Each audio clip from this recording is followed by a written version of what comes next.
Hello, my name is Sheryl Shaffer.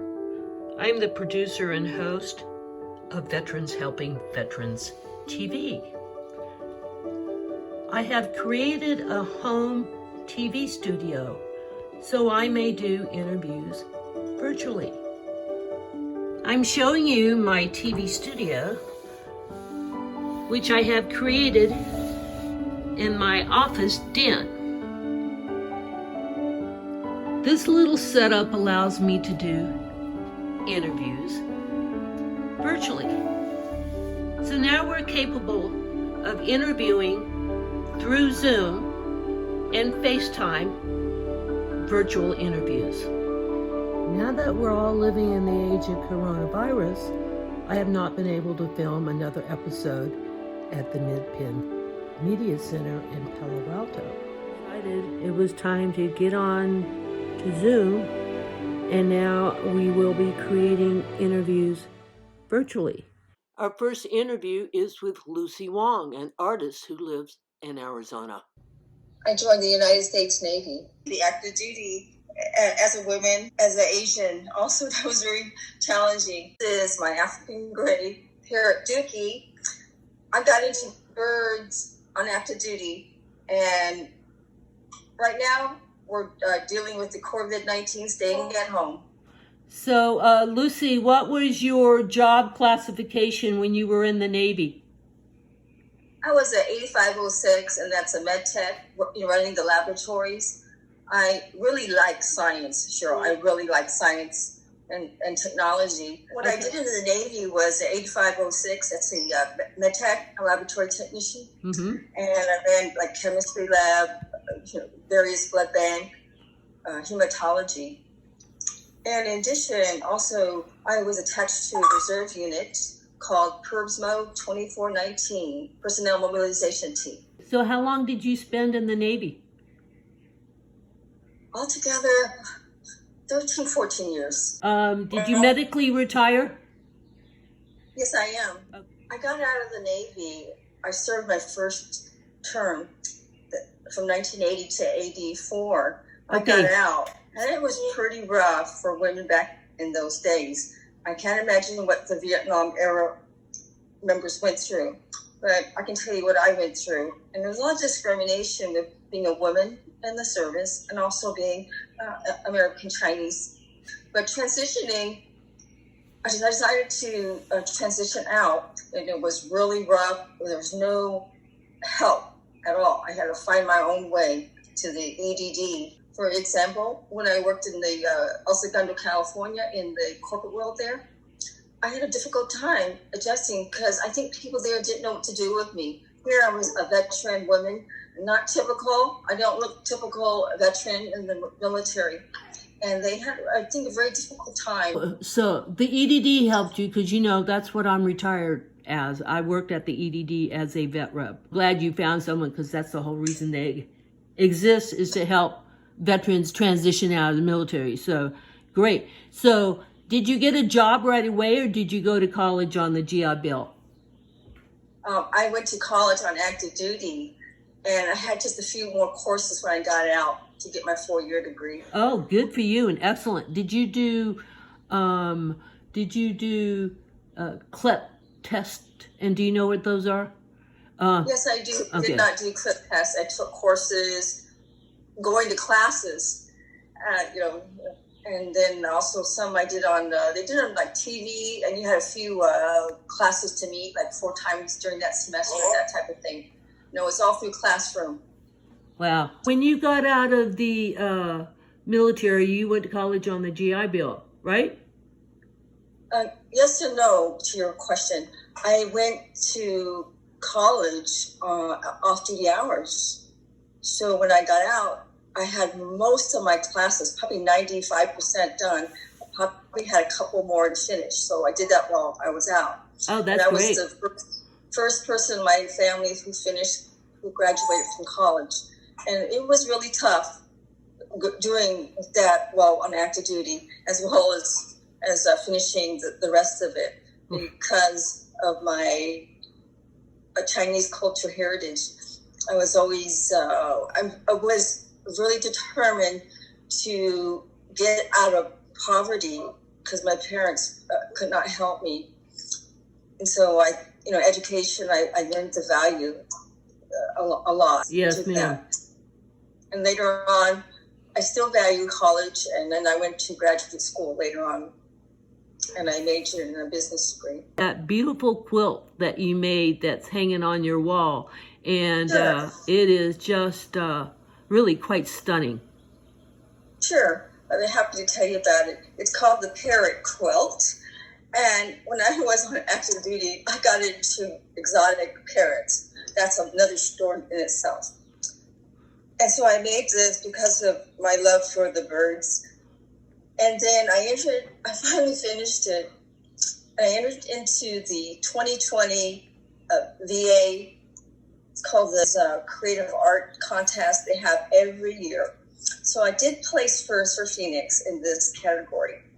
And it's in the needlepoint, I believe, needlework. And so with the COVID-19, so sorry, it won't move on to the regional part. Oh. But that's this quilt was formed because I was into parrots. Oh, well, very good. Love for sewing. I love sewing and quilting. Okay. Oh, yeah. And you're really good at it, too.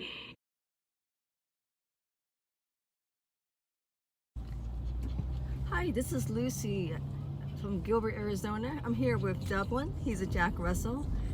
Okay, Dublin's pretty excited to be in this car all the time. And it costs pennies to run an electric car. The electric company gives me a discount on my electricity from 11 p.m. to 5 a.m.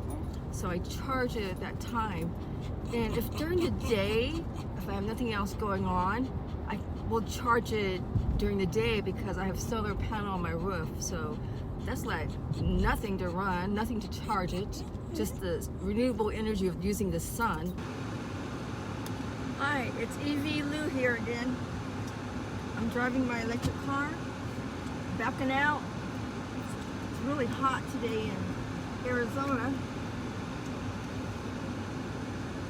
One good reason to drive an EV, it doesn't run on gas. I just plug it into my dryer outlet. I don't have to go to the stinking gas stations.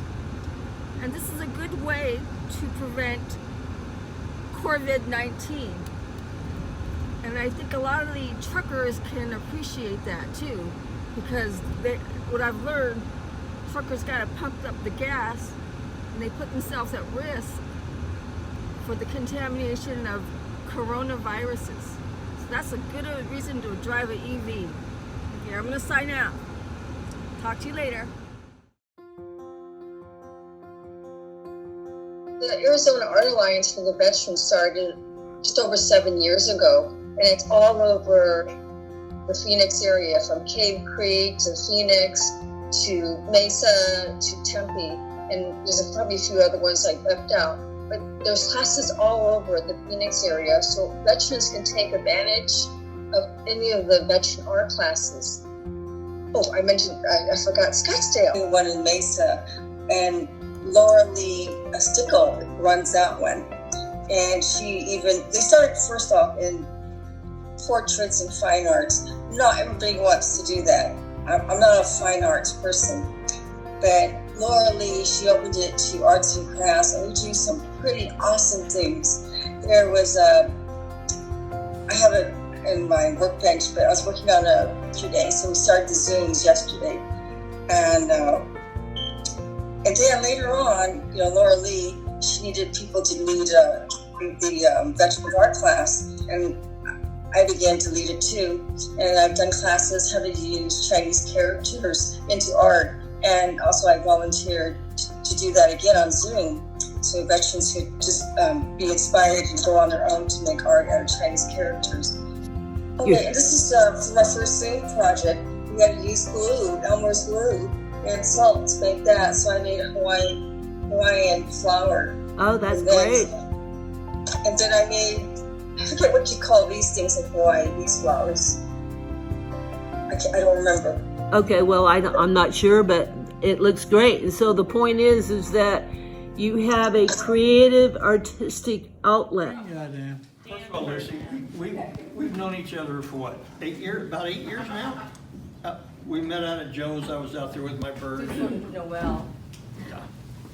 So anyway, I've known you a long time, and I'm no artist. My dad always used to tell me I was, he didn't know I was an artist. I draw flies well. My dad, had that kind of sense of humor, really corny. I'm afraid I inherited it.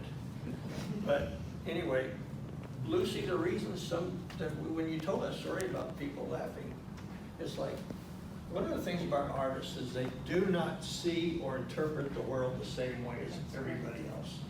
And even artists will interpret or see art or differently from each other. And so, and I think, it was mentioned before that when you do art, you do it for yourself. Right. And you do it to make you happy and to tell your story. And that's what you've done. Mm-hmm. And when you said that you've had scleroderma for 30 years, over 30 years, I lost count. Well, but that you've been, I guess, working with it now for 24 years since you've known that you've had it. Oh God, terrible. Yeah. I don't want to go there. Yeah. But anyway, Lucy thinks about other people a lot. And in fact, every so often she'll call me up and say, hey, I just made some fresh soup. I got it in the freezer for you. Yeah. And of course, this last time I had to turn it down because she made me some beef soup, and I'm working on lowering my cholesterol on doctor's orders. And so it was good. I missed out. Yeah, so I got some really spicy chicken soup instead with serrano peppers in it. How many? And, yeah, it was really, really good stuff. Mm-hmm. But Lucy, thank you for your friendship. Oh, you're welcome, Dan. Yeah. Okay. Can you give some of these gifts to someone? Live your life for the relationship of others, and also be of service to others, and give more than you receive.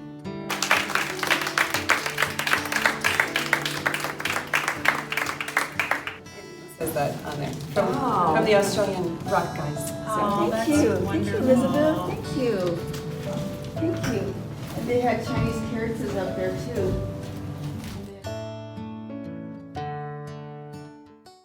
Lucy, does your scleroderma have anything to do with your military service? Is it something you got as a result of your military service? Is it something that you were exposed to something toxic? Go ahead. Yes. Yeah, most definitely. I worked in laboratories, the chemistry labs, hematology labs, you name it. I worked with a lot of toxic chemicals, and also dead bodies I dealt with too. And also the long hours and the pressure and the stress of being in the military culture also contributed to my systemic scleroderma, most definitely. So it was the genesis of the disease within you is your military service and being exposed to toxic chemicals, correct? Oh, absolutely. But you are getting help from the VA. My name is Sheryl Shaffer, and I'm the producer of Veterans Helping Veterans TV. In the last couple of years, I've been producing some content here locally in the San Jacinto Hema area with my friend Sandy Dee. This is Sandy Dee. So Sandy, tell us a little bit about your nonprofit and a little bit about scleroderma. Sure, Sheryl, I'll be glad to. My name is Sandy Dee. I'm an Army veteran, retired medically, and I have a nonprofit called A Possibility for Veterans, and I started it to make a difference. In addition to that, I have a service dog named London. With him, he makes my life easy, manageable, and I can do many things that I wasn't able to do. In addition to my nonprofit, I have scleroderma, and I am bringing awareness to scleroderma and working on things with Sheryl Shaffer. If you have scleroderma attacks bony parts of your body, and what is bony is your hands.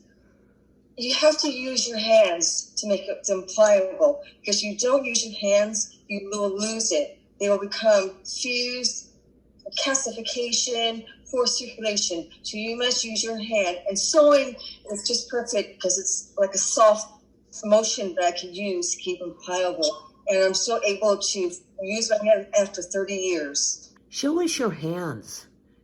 Sure. And talk about how scleroderma has affected your hands. Yeah, that's a good question, how scleroderma affects the hands.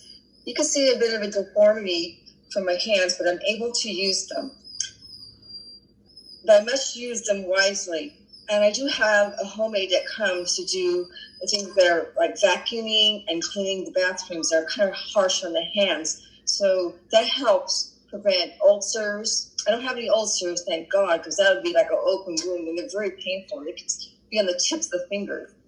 And so I'm very much able to use them for my arts and craft. If it's a sewing, anything that's soft, I can use. They also keep my hands mobile, just doing arts and crafts and sewing. Keep my hands mobile, because if you don't use your hands, you lose them. Sure. Okay. Back then, back in 1987, 86, there wasn't much known about scleroderma.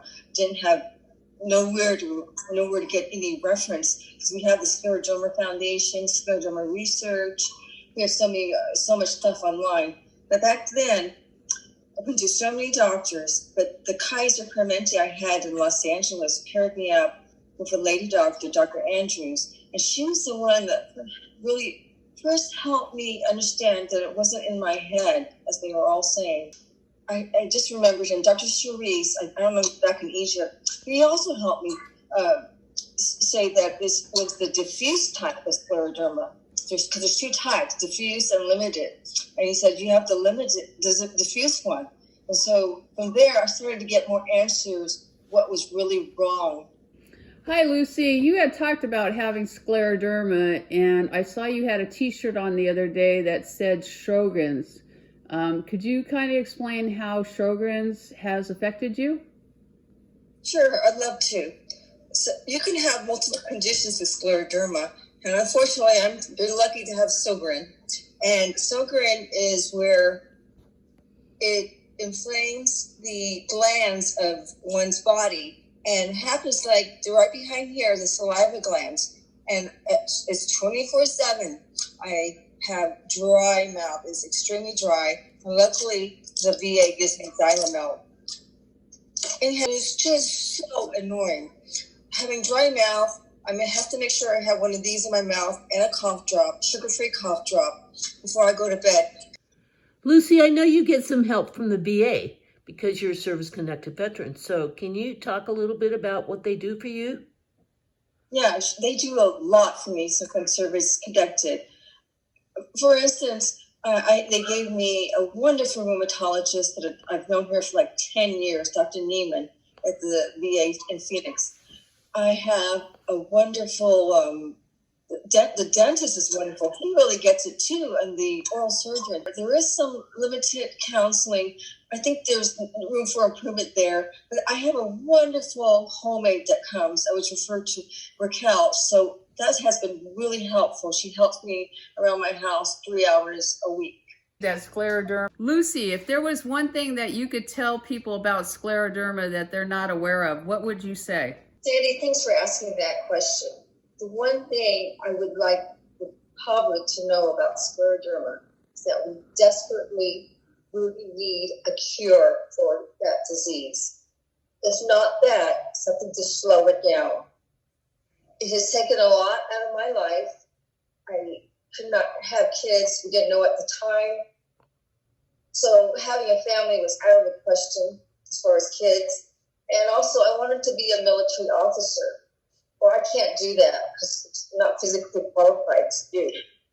Let alone scleroderma does take so much away from other people that I've known who have died. It literally takes their life away. Yeah, thanks for asking me that question about the 15-minute talk. I happen to have one. I actually made this in 15 minutes, and you can make it in 15 minutes when you have the right tools. So when you have the right tools, you can cope through scleroderma. You can cope with a lot of things with the right tools. And with this 15-minute talk, it was so simple to make. Some 20 years ago, I had a very stressful job, and I would make it, and then I would just put it on the sewing table, forget about it. And one day, when I felt like a total failure in life, I just looked at it. And then I realized I was like healed. It's like, I know, so there, when I picked it up, I saw visual arts, that I wasn't a failure. I made this top in 15 minutes, and I probably made 86,000 thousands of them for other women in my past who have helped me. But that top has really healed me. Hi, this is Lucy So-and-so here. I just wanted to show you that I'm making a mask. And so with my nice, cool machine here, I'm just going to do a stitch here. So Lucy, I know you've been making the mask for a while because of the COVID-19. So how many masks do you estimate that you've made so far and donated over to the VA in Phoenix? I think altogether I made for everybody in Phoenix, at my local community, about over 100. That's awesome. And thank you for doing that, because that's a lovely gesture. Yeah, you're welcome. I'm just going to demonstrate how I sew the seam of the face here.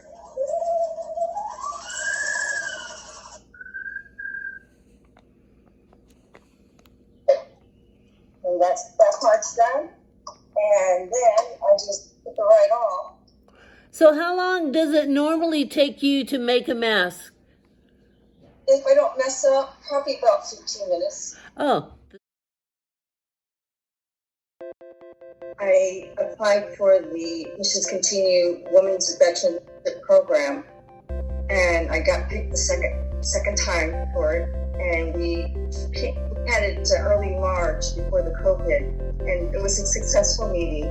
And we all made it home safely. And we did also one event. They do also help the underserved communities. For instance, we held this time. We refurbished a women's shelter in Washington, D.C. And remember the first year I went, we refurbished the Martin Luther King Elementary School. That was a good project. We helped remodel, and repaint the school. It's a wonderful program, and I'm really inspired by it. And the CEO, Mary Beth. Hey, Dukey. Dukey is a silent treatment. Oh, I wish you would talk to me, because I really like you. Look at that. Hey, I'm checking you out. Are you checking me out on the Zoom? He is listening. He's very alert. He's kind of laughing at you. I love it when birds laugh at me. You hear that? He's laughing at you.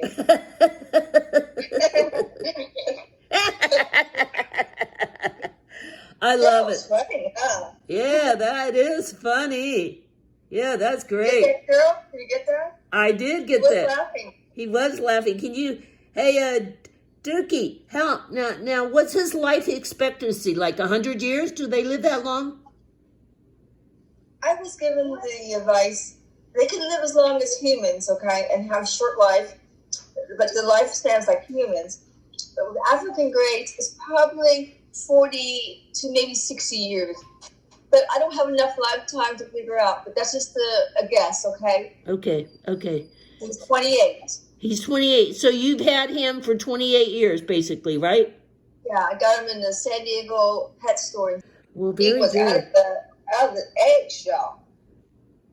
He was the only one that lived in that clutch. Yeah, his little clutch. I don't know how many chicks, but he was the only one who survived. Wow. Something freaked the mom. Well, he sure hit the jackpot when you became his mama bird, I guess. Mama parrot. Yeah. I want to say that parrots are not for everybody. And I had socialized with just about everybody since then. Every kind of culture, all kind of different variety of foods. So he's had exposure to people. He's probably the most friendliest African gray. And I get this when people take care of him. He's very cooperative and never gives people a hard time. But I think it's from my direction that I've given him over the years. And that has been very amiable for a bird. But I don't recommend them as a pet for people. They're not for the lighthearted because they are messy and they can be loud. And often they can be expensive with the veterinarian bills too. So if they hang out with me or people like me, it will work for them. Obviously, he brings you a lot of great joy and comforts, and that's a good thing. So, oh yes, he's like a human being, very interactive, aren't you? oh, how sweet is that? Yes. Oh my goodness. Yes. Yes. Okay, a little bit shy. Hey, Dukey, can I say how nice it was to meet you? Hi, Dukey. It was really nice to meet you and talk to you today. Hello. Hello, can you say hello? I always say for the right person, the parrots are great. They're great. They're a great species. Right, Dukey? So we're going to end our show with a little segment that you videotaped with one of your neighbors, because every time I see it, it makes me laugh. So can you tell me a little bit about this neighbor? Okay. She's not my neighbor, but she's with the Veterans Art Alliance. The lady, her name is Rita. She is one of I met her in the Veterans Art classes. Her husband was he was in the Navy, a late veteran, and she joined the art classes, and we became friends there, and she stayed with the group. And then one day she had to deliver my art supplies, and I said, let's come for tea, and then we'll have Dukey up there, and they just were bonding very much. And he really loves Rita. Woof, that was woof. Woof, woof, woof, woof, woof, woof, woof.